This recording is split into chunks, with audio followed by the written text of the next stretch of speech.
Did the shows make us happy? Which this first one really did. At the Public is Julia Mastley's Ha Ha Ha Ha Ha, which is totally WBE, weird but enjoyable. She enters stealthily vague to a contraption and reiterates the show's title in a variety of odd voices. She welcomes a call and response of ha's and he's and ho's. Then she solicits from various audience members the problems they have. Problem? Problem? Be it the government, work, or just a need for a tissue, which many in the audience, myself included, leapt to provide. One fellow was having eye problems with his left eye and headaches and couldn't see far away and kept getting wrong prescriptions. Is there a doctor in the house? And there was, of course. It was either a urologist or neurologist, but he said you came to the right doctor, and he came up with a very funny solution. Miss Mesley even got an audience member's husband who hates karaoke to sing Hit Me Baby One More Time and other surprising actions that took place in order to solve the problems of the audience. My problem and need to let go was accessoride, which is very stressful as they are impossibly late or early. It's amazing how the most mundane of circumstances can be so entertaining. Her goal was for us to wake up to a better world, literally.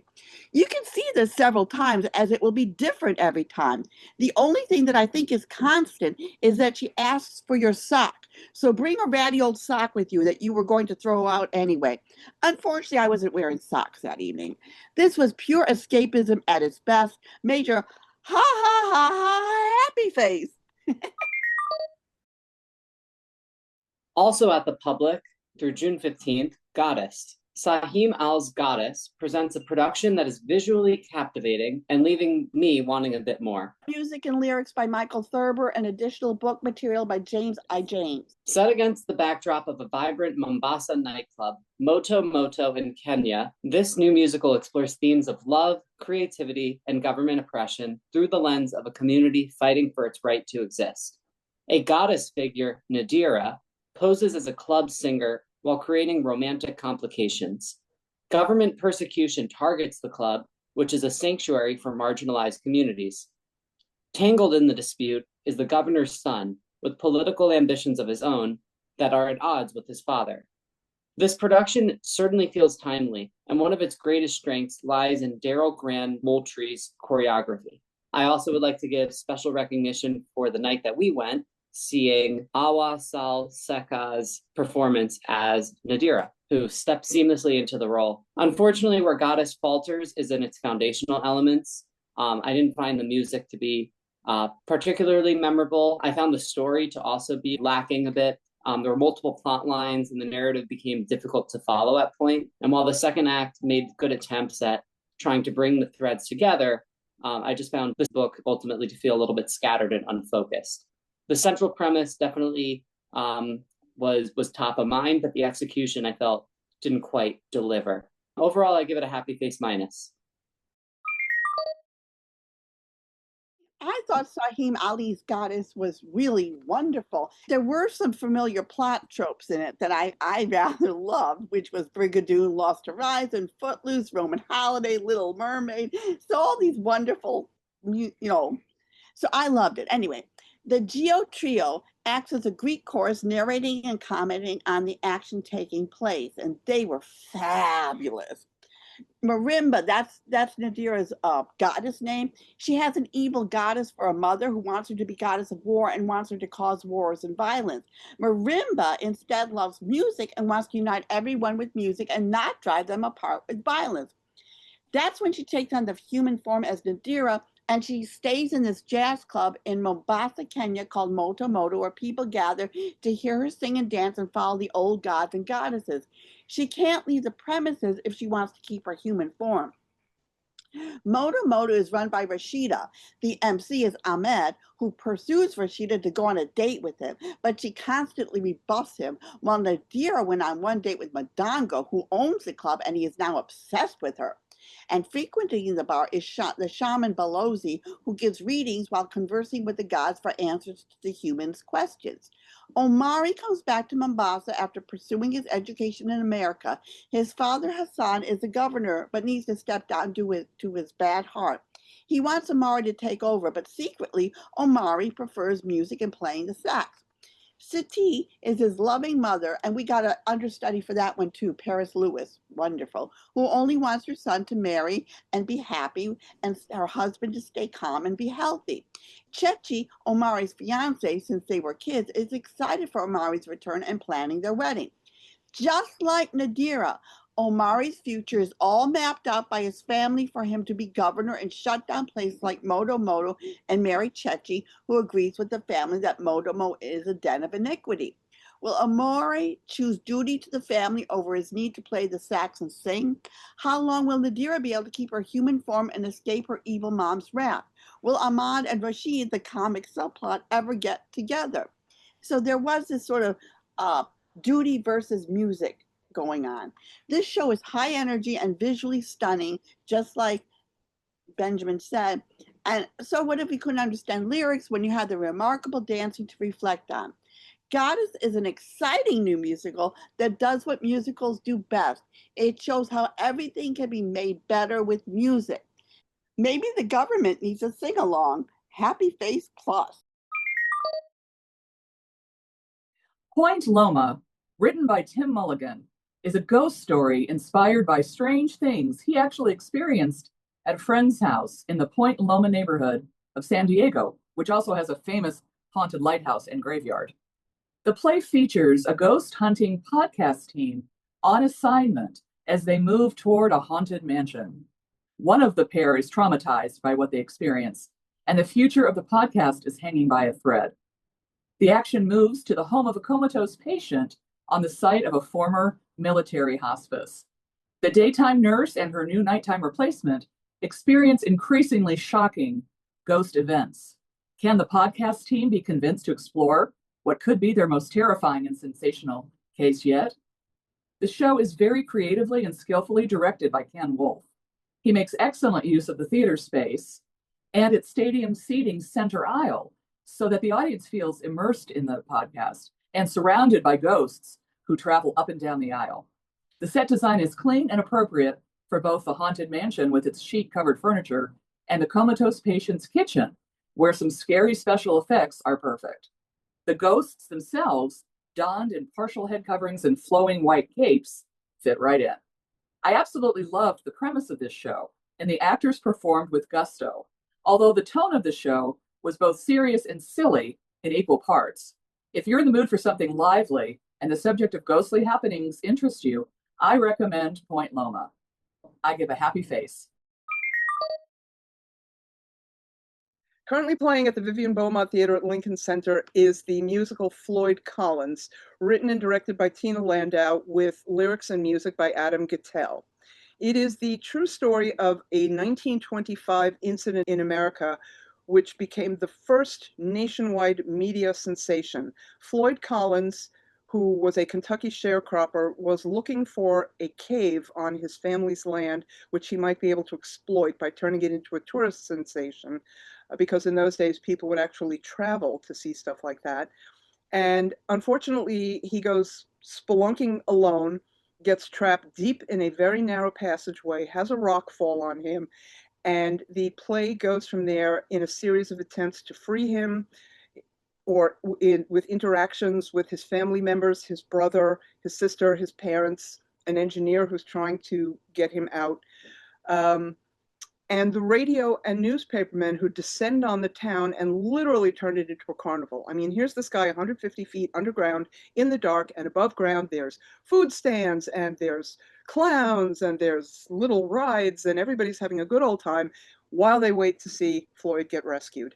The actor who plays Floyd, Jeremy Jordan, absolute standout, as was his brother Homer, played by Jason Gauthier, and Taylor Trench, who plays the newspaperman Skeets Miller, who's the only one thin enough to get down into the passageway to talk to Floyd. It's historically pretty accurate, and the songs are wonderful. How Glory Goes, which is the song that that Floyd sings is amazing, brought me to tears. It's not a theme for everybody. It is sort of macabre, but it's well acted. The stage sets are great. The music is great. I give it a happy face, and you should go see it. Yes, that plucky newspaperman Skeets Miller, who Taylor Trench was Tony nominated, like Floyd Collins, is trying to better his position, and this story might be his ticket. But in the end, it becomes more than a story, but a sincere desire to get Floyd out, no matter how ridiculous the ideas are. But he is up against other reporters who have come to exploit the story and the carnival of people there to gawk, and worst of all, H.T. Carmichael, who impedes everyone as he wants to be the one to save the day.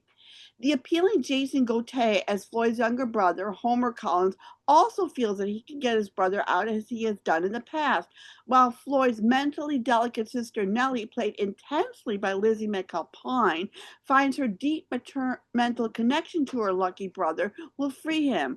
Mark Kudish as Floyd's dad is hard-nosed and contrary, while everyone else tries to help. I saw the original and I wasn't impressed. But this time around, I found it gut wrenching and suspenseful. Will he get out? And will the cave be their meal ticket after all? They took full advantage of Jeremy Jordan's impressive singing and emotional range. I'm glad he's Tony nominated. And don't be left in the dark, but go see this. Major happy face. At Signature Theater, you can see Eurydice, written by Sarah Ruhl and directed by Les Waters. In Sarah Ruhl's play, the basic Greek myth about the poet who sang his poems to his beautiful music on the lyre and loved his dead wife Eurydice so much that he was able to bring her back to life only if she followed behind him and he never looked back. Of course, the tragedy was he looked back and lost her forever. Ruhl gives us a new and surprising story of Eurydice.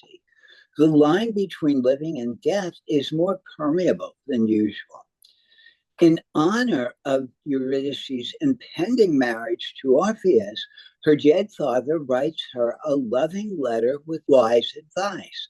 The nasty, interesting man who is lord of the underworld delivers the letter to Eurydice, but also brings her to the land of the dead. It is interesting that this play with masterful and fully developed water imagery is directed by Les Waters. In the first scene, Eurydice and Orpheus go swimming. The river water in the underworld causes the dead to lose their memories from life. And the elevator to the realm of the dead has the most beautiful water imagery that I've ever seen on stage.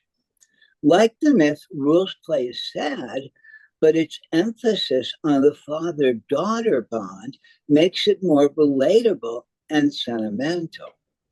There's a great deal more playfulness in Ruhl's play. The business with the buffoonish stones I found annoying, but clever. The stark darkness of the Greek original appeals more to me, but Ruhl's play is quite masterful. Happy face with a tiny minus, the stones. But I love the Stones, especially Mick Jagger. But anyway, the acting was wonderful. Maya Hawke, who is Ethan Hawke's daughter, played Eurydice, and Caleb Eberhardt was Orpheus. But what really was wonderful was Brian Darcy James as a father, because, like you said, this was really about the father-daughter relationship and him missing his daughter, not being there for the wedding, and her, missing her father because she was very close to him. She was a daddy's girl, and just that bond. It shows that strong bond and how even death can't really, do anything about that. Only the water can, of erasing your memory. It had a rather our townish feel to it as far as the whole dead thing went. And I love T. Ryder Smith as the nasty man. He just relished his part. I mean, he was having the time of his life up there, or should I say death. And the Stones, Maria Elena Ramirez, John Norman Schneider, and David Ryan Smith. When you see them in other things, they're wonderful. But I kind of agree with you here. They kind of took away from this wonderful quadrangle, I guess, between the underworld guy and the father, the son, the father, the Yeah, fiance. they really just feel like they're something anomalous thrown in, and they sort of stop the action and the tension whenever they chirp in. Yeah, but I want to say I saw this originally 18 years ago, and it left such a strong impression on me. It was one of my favorite plays ever. It's why I fell in love with Sarah Rule. So the fact that they bring this back and it still has such an impact, I just loved it, and I'm giving it a happy face without reservation, despite the Stones. Second stage at the Pershing Square Signature Center is presenting Lunar Eclipse, written by Donald Margulies and directed by Kate Oriski. In Donald Margulies' play, a long-married farmer and his wife view a lunar eclipse on a summer night in western Kentucky. As they watch the various phases of the eclipse, they discuss their sources of grief, happiness, and wonder about the future. George is mourning for a beloved dog who has recently died. The field they're in contains the bodies of generations of pet dogs. His wife, M, still disturbed by and is mourning the death of their addicted son many years ago. The set, the lighting, and the video suggestions of the stages of the eclipse are admirable. The acting by these two great stage veterans is flawless. The play itself, however, is extremely contrived and rather artificial. Still, the performances and production values make this thin work shine more than it deserves to. Mixed Faces Plus. Oh, there we have it. We disagree, but then of course we would on this because it was a sentimental soap opera, and you say they're great performers, but you tell who they are. No, it's Reed Birney and Lisa Emery, I'm sorry.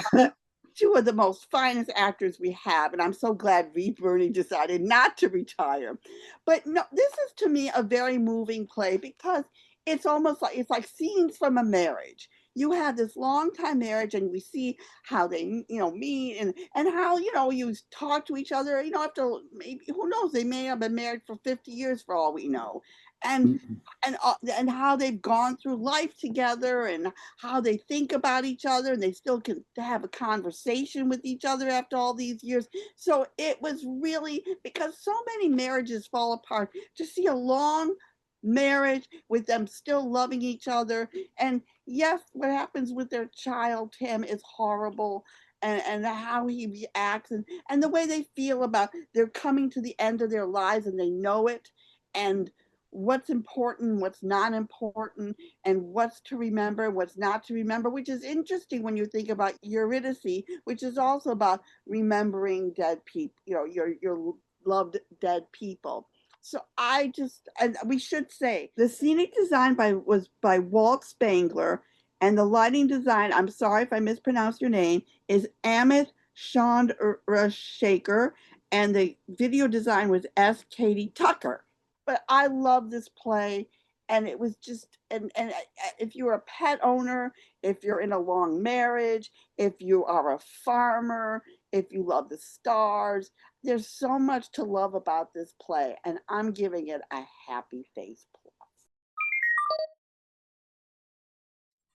As someone who never enjoyed reading The Crucible in middle school, I approached Kimberly Bellflower's John Proctor is the Villain with considerable skepticism. Add to that my complete unfamiliarity with Sadie Sink, who is apparently a star to many. I know Eva and I were both unfamiliar with her, and my expectations were admittedly low walking into the theater, but I was pleasantly surprised. John Proctor is the Villain centers around a high school classroom where there are girls who come together, exploring, of course, their own sense of identity and their relationships to their teachers, while dealing with some heavy themes that were not a part of my high school experience. Yes, it gives a whole new meaning to Arthur Miller's The Crucible. Charismatic English teacher is teaching his favorite play, Arthur Miller's The Crucible, about the witch trials fueled by female teenagers against anyone they had a problem with and to keep themselves out of trouble for dancing in the woods, in case you don't remember what The Crucible was about. And when Arthur Miller wrote it, it was about the communist witch hunt that blacklisted people from their jobs and threw them in jail, which is, what George Clooney's play was all about with Edward Murrow going after McCarthyism. But now, this play is written during the Me Too movement, which colors how they view the Crucible in 2018. Beth, a gun-ho student, wants to form a feminist club to the consternation of the school, because this is a very one-stop, conservative, religious, tiny southern town. So you can imagine what the town is like. Nell, who recently arrived from Atlanta, is all for it, as she had one in her old school. Raylan needs it as a balm after finding out her BFF Shelby slept with her childhood sweetheart Lee. Ivy finds it comforting after her dad is accused of questionable behavior. Mason, a basketball player and the only boy there, joins to help his failing grades. Miss Gallagher, who just got out of college herself, is a school counselor and does her best to help out with all the teen drama. In the course of the play, how do they arrive at the title of the play where the hero, John Proctor, is really the villain? How is that even possible? This was a brilliantly written play, and the acting was superlative. I really believe these were teens grappling with the vagaries of high school and getting into college and the disillusionments of life. The adults also had much to deal with in guiding young people into adulthood. Saw this online during COVID and even better live, and I just gave this a happy face plus.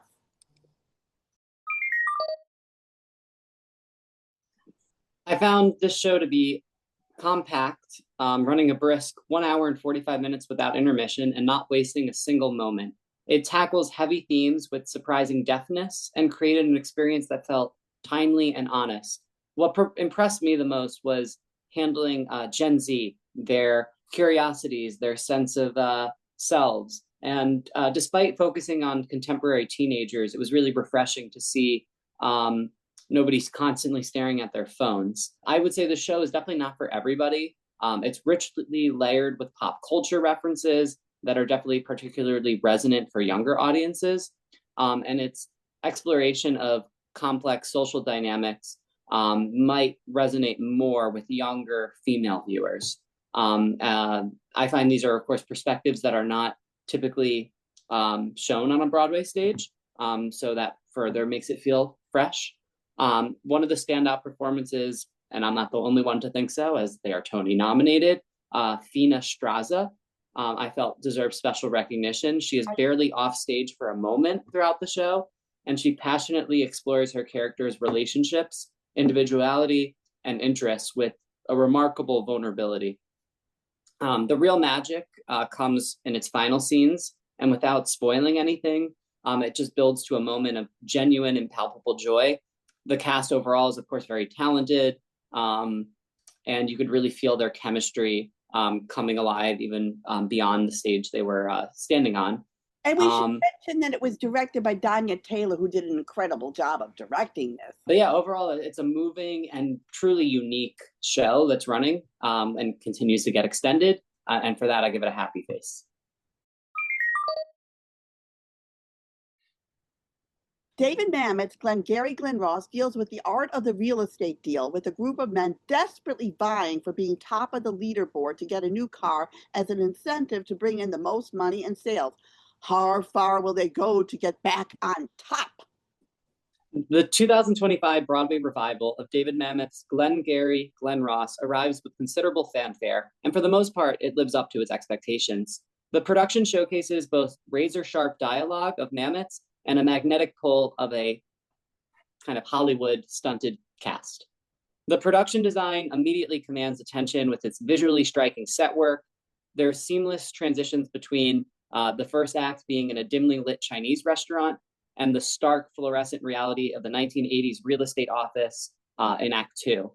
The entire cast delivers, but for me, Bob Odenkirk absolutely steals the show as Shelley, Shelley the Machine Levine. His portrayal of a once great salesman's desperation is nothing short of captivating, and Odenkirk finds every crack in the crumbling facade of the character and exploits it very beautifully. As accusations of theft spiral into explosive confrontations, the direction and the cast maintain momentum that really make Glengarry, Glen Ross feel like a nonstop theatrical powerhouse. I give it a happy face minus. I found it to be very solid and engaging, but it doesn't necessarily reinvent the wheel in any new way. John Williamson, who is in charge of handing out leads. The premium ones go to the best at the moment, which happens to be Richard Roma, a real go-getter. Shelley Levine, who used to be the best, has fallen behind, and he does his best to sell John and give him those leads. Doesn't look good. Dave Moss has a better scheme involving the leads at their office. He tells George Aronow to steal 5,000 leads by making it look like a standard robbery. Then they can sell them to the competitor, Jerry Graff. They will split the $5,000 and work for Jerry Graff, who will give them better leads and better pay. Roma is talking nonstop to James Link at the table next to him about life in general and seizing moments and opportunities, all the while using this as his opportunity to sell this unsuspecting stranger property. The second act is all about what happens once the office is robbed and Balin is a detective investigating. Now it's a mystery, except for Roma, who is hot right now, who ended up pulling off Moss's scheme. I am not a fan of Mamet's drama, but I love his comedies. But his plays are an actor's dream, as they are filled with scenes with lots of bite and an excuse to chew the scenery. Kieran Culkin, Bill Burr, Bob Odenkirk, and Michael McKean took full advantage, while Donald Webber, Junior Howard, Overshone, and John Pieruccello were the sounding boards. Despite the dated nature of the offensive racist comments of the day, job security and competition to succeed will always be an issue. This is a play filled with desperation. Who will come out on top? And I'm actually giving it a happy face. Our next show will be June 28th, where we'll talk about Dorian Gray and old friends that are closing the 29th. So go see them quickly.